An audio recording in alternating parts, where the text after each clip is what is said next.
wake that ass up. Early in the morning. The Breakfast Club. Morning, everybody. It's DJ NV, Just Hilarious, Charlamagne the Guy. We are the Breakfast Club. Let's get in some front page news. Morning, Tiz. Good morning, DJ NV, Just Hilarious, Charlamagne the Guy. Peace, Ted. Start off with some quick sports. Now, Kyrie Irving was in Brooklyn last night, I believe. They were playing the Nets.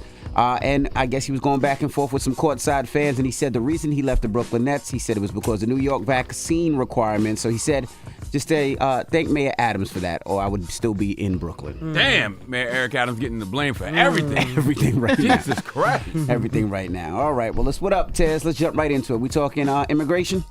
Yes, once again, this is going to continue to be a hot topic. Yesterday, they officially voted against the border spending bill. Now, that border bill also included funding for Ukraine, Israel, and Taiwan. And again, the immigration package that they just keep debating over and cannot find some type of consensus. I want you to take a listen quickly to what's happening with the bill. We'll come back with more information. A procedural vote on a long-negotiated border security and foreign aid package has failed in the Senate. Yes, very interesting because this was a bipartisan agreement, but now the upper chamber is expected to hold a second vote that will consider only a narrower version of the legislation. Senators will consider a measure that excludes immigration enforcement provisions, the border security part of the bill. A growing number of Republicans have expressed opposition to the deal in recent days. Now, the $118 billion package included $60 billion for Ukraine, $14 billion for Israel, and aid to Taiwan for the humanitarian assistance to Gaza, and $20 billion in measures to tackle the border crisis. And that's where the divide keeps being how much, goes overseas, how much goes here, and what do you do with that money with the border crisis here. So at the core of it, it is about, remember we talked about this a little bit yesterday on the migrant, the Title 42. Republicans are saying that whether you believe them or not, they're saying that they do not want the provisions of the 5,000 a day of migrants that are allowed to come over. They want narrow provisions on how to seek asylum. And so they just want something a little bit more tighter. Now, to your point yesterday, Charlamagne, you mentioned they will be against it either way. But this is, what they're saying they have a problem with. How do you justify that when people in America are over here starving? When people are over here homeless? How do you expect Americans not to feel a way about seeing all of that money getting spent overseas? Like, you playing in people's faces. Bro, not even that. Think about it like this. They're spending, hundreds of millions of dollars for border control, and there ain't no control. So what are we spending this money on? We spend, you talking about what? They said, I'm looking right now, $496 million to fund 22,000 Border Patrol agents last year, and there is no control. Like, we spending this money and people are still crossing the border. And then you will read a story about America being in debt. People wonder why you can't get student loans. Like I said, you see all of these homeless people in the street. The public servants are underpaid, but they got all of this money to send overseas. And you wonder why Americans are pissed off. You wonder why America First messaging is working. Come on, man. And speaking of that, Jesus. They will be voting today on, since they couldn't come to some type of agreement on packaging it together, the foreign spending and the border. Today, they'll be voting on a standalone bill on more money going overseas. So we'll see how that vote turns out. And again, want to kind of go back with some other information. Republicans are also saying the reason why they did not support this bill is because it increased the number of green cards, extra funding for cities receiving migrants, such as, New York, Chicago, and then $650 million for the border wall funding, and $450 million for countries to take back the resettlement of illegal immigrants. So there's just a lot going on. I want you to listen quickly to what Arizona Christian Symantha had to say. She's an independent. Remember, she was a Democrat before, but now she's an independent. Take a listen. So if you want to spend the border crisis for your own political agendas, go right ahead. If you want to continue to use the southern border as a backdrop for your political campaign, that's fine. Good luck to you. But I have a very clear message for anyone using the southern border for staged political events. Don't come to Arizona. Take your political theater to Texas. Do not bring it to my state. Because in Arizona, we're serious. We don't have time for your political games. We are not interested in you posing for the cameras. In Arizona, we are busy. That sounds good, but all of y'all using the border for political purposes. Democrats and That's Republicans. right. All of y'all That's playing with the border for political purposes. Both parties are trash. Okay. Especially Christian Center. Don't you think it's interesting that Christian Center, out of all people, because remember, she stopped plenty with her and Joe Manchin. So I thought that was interesting. I want you to take a listen to the other side, though. I want you to hear what Florida Republican Senator Rick Scott said why he did not join in on this deal. Take a listen. It was so simple. What we wanted was a border bill. We got an immigration bill. And then Chris Murphy, the senator that negotiated on the Democrat side, put out immediately after the text came out, the border will never be closed. Wait a minute. That's what we wanted, the opposite. So it was a bill that we couldn't support. And fortunately, they didn't get cloture today. So now Schumer's going to try to do another bill that would just eliminate that. So what he wants to do is he wants to provide security money for Ukraine to secure their border, but not help us secure our border. I mean, I just think it makes no sense. Now, let me name the names because they're not naming it just quickly on the Republicans who voted for the bill. So these are the Republicans that said, yes, we want to move forward. All Republicans voted against it except these four. James Lanford out of Oklahoma. He's the one that created the bill. Susan Collins from Maine, Lisa McCursky from Alaska, and Mitt Romney from Utah. But another point on the Charlamagne people are kind of skipping over is 5 Democrats joined Republicans in voting no. So these are the 5 Democrats that said no to the border crisis bill. Senator Elizabeth Warren out of Massachusetts, Ed Markey from Massachusetts, Senator Alex Padilla from California, Bob Menendez from New York, and Chuck Schumer from New York as well. Bernie Sanders is against this as well, but he did not vote no. I thought he would vote no, but he was not on the list for voting no. But he said he will be damned. This is quote, he'll be damned if he will give another nickel to the Israeli government in order to continue to fund the war against Palestine people. So I'm going to see where Senator Bernie Sanders is going to stand on that today because they will be voting for foreign aid today. When y'all going to give some of them nickels to the American people, man? Democrats are trash. Republicans are trash. Y'all all in this together. I don't care about none of your politics. I care about people. Where is the paper for the people? That's who will always get my vote. Whoever provides the paper for the people of America. Where is the paper for the people? All right. Huh? Well, that That's is a good front campaign. page Paper news. for people. But of America. You got to be Right. clear about that, though. They got paper for everybody else, but not Americans, it seems like. All right. Well, thank you, Tez. What we talking about next hour? Yeah, coming up, federal appeals court said that Donald Trump does not have immunity from his participation in the 2020 election. And if you have a lot of credit card debt, we have hit some historic numbers. You're not alone. I'm going to tell you why. All right. Get it off your chest. 800-585-1051. If you need to vent, hit us up right now. It's The Breakfast Club. Good morning. Wake that ass up early in the morning. The Breakfast Club.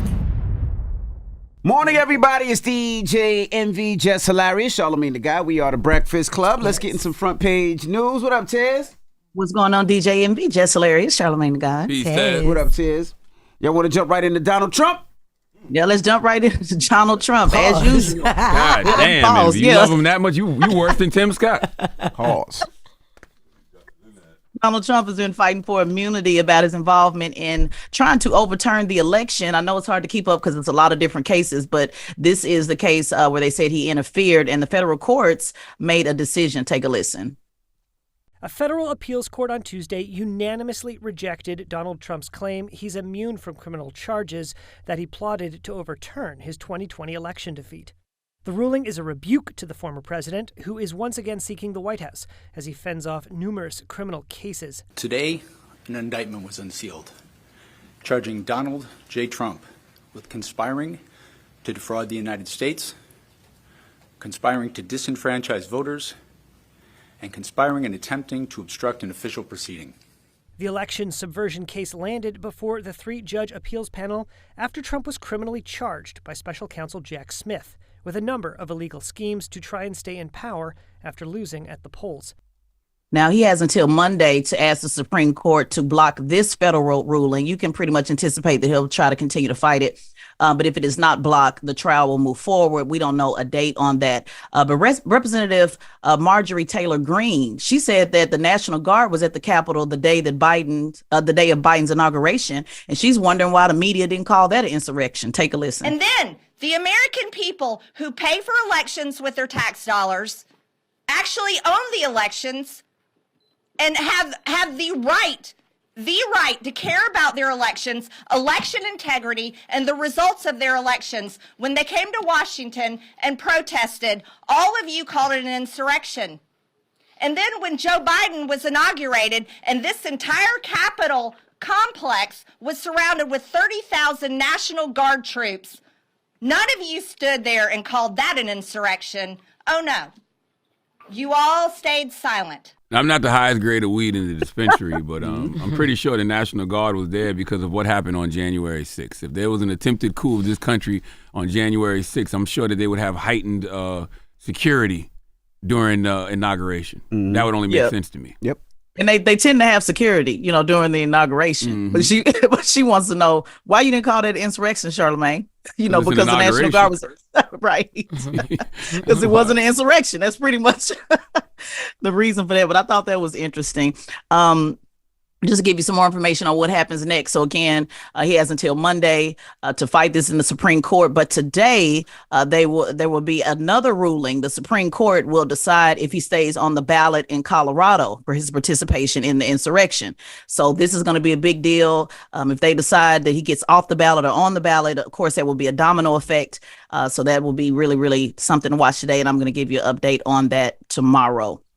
I got a question for you guys, though. I was going to cover this tomorrow, but I want to ask, we talked about the border in the 6 o'clock hour. We talked about how, Democrats, we talk about all the time how they don't do messaging. There was a story that came out that said President Biden will not be speaking before the Super Bowl. He said that people are just tuned out of politics. They don't want to turn anybody off. Do y'all think he should take that opportunity to do the traditional interview? He skipped it last year. Do you think he should take that opportunity to speak to the 160 million plus people or no? What do you guys think? I think he should take every opportunity to be in anybody's face to make sure that, he's selling himself right now. This is election season. Why wouldn't you do it? You see Donald Trump at all these college games, these anywhere Donald Trump could be, he's going to be. He might be at the Super Bowl. It just, Donald Trump knows how to play the game. It's always impactful when Donald Trump speaks. So I don't think Biden knows how to. But it's not when Biden speaks. President Biden sucks. Okay, so he needs to hide. All right. You saying hide? You saying don't do it? Don't even take the chance that maybe 20 people. The less we see him, the better. And if he's not gonna hide, if he is gonna do something like the Super Bowl, do it with his vice president. Do it with Kamala Harris. You know what I'm saying? Let Kamala Harris do a lot of the talking. I don't know why they got Kamala Harris, in the tuck. Like, she's not. Like she can be charismatic if she chooses to be. If they let her go, let her go. But if you're gonna do something like that, she should be sitting beside him doing majority of the talking. Let me ask you a question. Let's say he got a suite at the Super Bowl, right? Mm-hmm. Wouldn't that just show he's there? And then I would just walk in the Taylor Swift suite, take a picture with her. Now it look like Taylor Swift is promoting me, right? There you go. She look like she endorsing me. He's inconveniencing too much of the American people by doing something like that. Showing up to the Super Bowl. Super Bowls it's like how many, 80,000 plus people? Like, it's too much. They got to do Secret Service. They got to do different type of sweeps of the building. Like, no. Nobody gonna care about him anyway. They gonna care more about Taylor Swift. But I'm saying, nobody gonna care about him. Who they gonna care about more? Taylor Swift. See? But it's just the inconvenience he would cause at an event that's already causing so much inconvenience. Yeah. It takes a lot for a president to show up places, yo. Don't do that. You might want to see Usher. I'm kind of torn on this though, Charlamagne. I hear what you're saying. Like he's not the best interviewer, but kind of to DJ Emmy's point, like I think people that are already turned off on politics, they've already turned off. To not use 15 minutes before the interview, before the Super, 160 million people, to at least if nothing else say, hey, Republicans to stop the border, or shouldn't he take a chance maybe to convince 20 people? And they're saying this is I would do it, but I would do it with the vice president. Like I would do it with Kamala. Yeah. Kamala would be sitting right by me, and Kamala would be doing majority of the talking. That's what I would do. Yeah. They saying, oh, this is not a part of our big master plan. Well, what's the master plan then with the messaging? Because we don't see it anywhere. So I just thought that was interesting. I wanted to point that out to you guys. I think he should go swag surf for Taylor Swift. That's what I think he would do. He'll break his back. Yes. Oh, gosh. Well, another report I want to tell you guys quickly about credit card debt is at a staggering 1.13 trillion. Now, according to a new report on household debt from the Federal Reserve Bank of New York, Americans now collectively are again 1.13 trillion on their credit card debts. They said that it increased by 50 billion, or roughly 5% in the fourth quarter of 2023. The delinquency rates are really high. They said this is among younger millennials, borrowers between the age of 30 and 39 who are burdened by high levels of student loan debt. So they said this is a big deal. The debt keeps rising. Mark Schultz from Lending Tree said that even though $1 trillion in credit card debt is staggering. Wrap your brain around. The unfortunate truth is going to keep rising from here. Said Americans are still struggling with lingering inflation and rising interest rates, and it's forcing them to have to live on their credit cards. Yeah, which sucks because credit card interest rates go anywhere from 16 to 27% when it comes to borrowing those people's money. And like you said, with people not having jobs and or their jobs not being able to pay for their food, their rent, their car note, you got to use credit cards. You got to use credit cards to pay for clothes. And even though public school is free, you still got to put your kids in clothes. You still got to put have food for your kids. And the credit card business is gonna make a lot of money off of it because with those interest rates at 22%, Jesus Christ. Even if you paid a minimum of $25 or $50 or $100, a majority of that is going to interest. That's right. Well, that's your news. Well, thank you, Tiz. Thank you. Make sure you follow at Teslin Figueroa on all social media platforms and subscribe to her podcast, The Straight Shot No Chaser podcast on the Black Effect iHeartRadio Podcast Network. I noticed that you say subscribe with a V, and it's not. I didn't know Lisp did that. Oh, really? It's subscribe. It's For real? Few B's in there. Okay. Yeah, you be saying subscribe. How many real W's clear. in you, Jess? How many W's in Ain't no you? W's in you. How or many T. W's in boo? All right, whatever. Just take the criticism. Flu. All right. I love y'all. Wake that ass up. Early in the morning. The Breakfast Club.